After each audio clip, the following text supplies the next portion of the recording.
About this event, I was really disappointed in the government because, well, they kept on one ministry and another ministry didn't seem to know what was going on. And this has always been a problem when you talk about regulations, not just financial regulations, but regulations altogether. People have always complained that various different ministries have various different regulations that are in conflict with each other, and this was, I think, a blatant case of that. And now, last week, Justice Minister Park Sang-gi said that the government is preparing a bill to ban the trading of virtual currency in domestic exchanges, which threw the virtual coin market into turmoil. And before we go on, let's listen to what he said. A shutdown of exchanges will be one of the goals we are aiming for. It has started to resemble gambling and speculation. The term virtual currency may not even be the right term. We will rather call it a virtual token. So the Justice Minister's remarks sent Bitcoin prices plummeting, but the market's sharp reaction to Park's remarks, after that, the presidential office said hours later that a ban on countries' virtual currency exchanges had not been decided yet. Okay, well, I think the problem is we don't quite know how to place these cryptocurrencies, whether they are currency or whether they are an investment asset like precious metals, or whether they're just a method for gambling. It has elements of all three.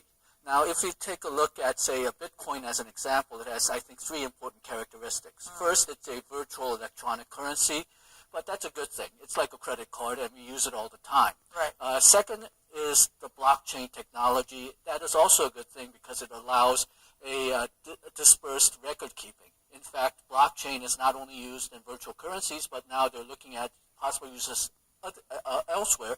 For example, keeping records of containers used during exports. So you'll know instantly or within a reasonable period of time what's included in those containers, and that information is allowed to go to people who need it fairly quickly. The problem that Bitcoins and other virtual currencies have is that a lot of them have fixed supply, and there's no central authority controlling that supply. And that's not a technological decision, that's a political, economic decision. And that creates a room for a lot of volatility. Now, if we compare Bitcoins or these type of virtual currencies to other type of investment goods, if you compare it to currency, well, these prices are always decided by a combination of fundamentals and expectations of future price changes. And in case of most currencies, you have a central bank trying to keep the value stable. So that forms a fundamental of a short, it forms an anchor. Now, in terms of, say, things like investment assets like precious metals, you have past history, and a lot of these precious metals do have industrial uses, so that also acts as an anchor for the fundamental. But because cryptocurrency is so new, doesn't have a long history, it doesn't have any other use other than transactions, it really doesn't have an anchor yet. So the expectations of future price changes, component of prices, are going to be very high. That means depending on changes in psychology, you're going to see big volatility in prices, and that's, I think, exactly what we're seeing. And the government had actually said that the fact that the media is using this the phrase kimchi premium reflects the foreigners' assessment of Korean market as abnormal. What are your thoughts on this? Okay, that's a really interesting event because we usually don't expect to see something like kimchi premium. That's about 20 to 30% above the prices of these cryptocurrencies in other countries' markets. So part of the reason seems to be that arbitrage is not working very well. And the reason for that is that a lot of large financial institutions are not getting involved in arbitraging. And so most of the arbitrage is taking place among individual investors, and a lot of these individual investments are limited by the amount of foreign currency that they can buy because there's a Korean foreign currency laws limiting the amount of transactions you can make. That's one explanation. Another explanation, I think, which deserves some more research is that, well, there's a lot of newspaper stories where reporters try to arbitrage themselves. And because the price of these cryptocurrencies are 20 to 30% cheaper overseas, they thought that they could make a pure profit. But apparently after paying all the fees, all the payments that they need to make for transfers, they don't make any money.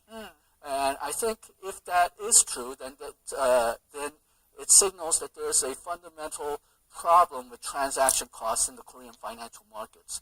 And because we're trying to develop our financial markets, if those type of fees, those type of high transaction costs exist in the financial market, that means Korea cannot really develop its financial markets. And I know you mentioned a little bit, but at this point we're kind of wondering, how are other countries dealing with cryptocurrencies? Okay, well, countries like Japan and Russia, they're trying to formalize these cryptocurrencies into a usable currency. Obviously, it won't be a national currency like the yen or the ruble, but perhaps like a gift card. So that's their approach. The United States, well, they don't have a formal regulation in place yet, national regulation. Some states do. They do have guidelines on trying to get all the states to form a similar type of regulation. They also have regulations trying to limit the use of these cryptocurrencies in money laundering. And then they're trying to work out a system of how to tax the profits from these cryptocurrencies. Most likely it'll be a part of capital gains tax, but still they're working toward that. China, I think, is looking at this as a disruption. So they've banned mining for these cryptocurrencies, and they're trying to discourage the use of it. So the government has found special measures to clamp down on the overheated cryptocurrency market, but said plans to ban the trading of virtual money aren't in the pipeline yet. So before we go on, let's take a listen to Jung Gi-jun, the head of the Office for Government Policy Coordination's Economic Policy Coordination Office, on the matter. The government will push forward with the implementation of a real name system for cryptocurrency transactions. At the same time, the government will crack down on illegal activities involving virtual money, including market manipulation, money laundering, and tax evasion, through joint probes by the prosecution and police. The government will decide on a proposed shutdown of virtual currency exchanges after carrying out sufficient consultations with the related agencies. So with all those The government should move on that right away. Well, what about some long-term measures then? There are calls for the government to come up with some long-term measures compared to the measures that they put forth right now. Okay, well, I think as I mentioned, limiting the debt is definitely part of the picture. I think if you go through a volatile drop in price 2 or 3 times, then this bubble will basically disappear. Okay. But as I mentioned before, government has to commit itself to not rescuing people from dropping these investments. Otherwise, you're just going to raise the possibility of having more bubbles because, well, if I gain, then it's my gain, but if I lose, government will compensate me for some of it. It'll create a big moral hazard.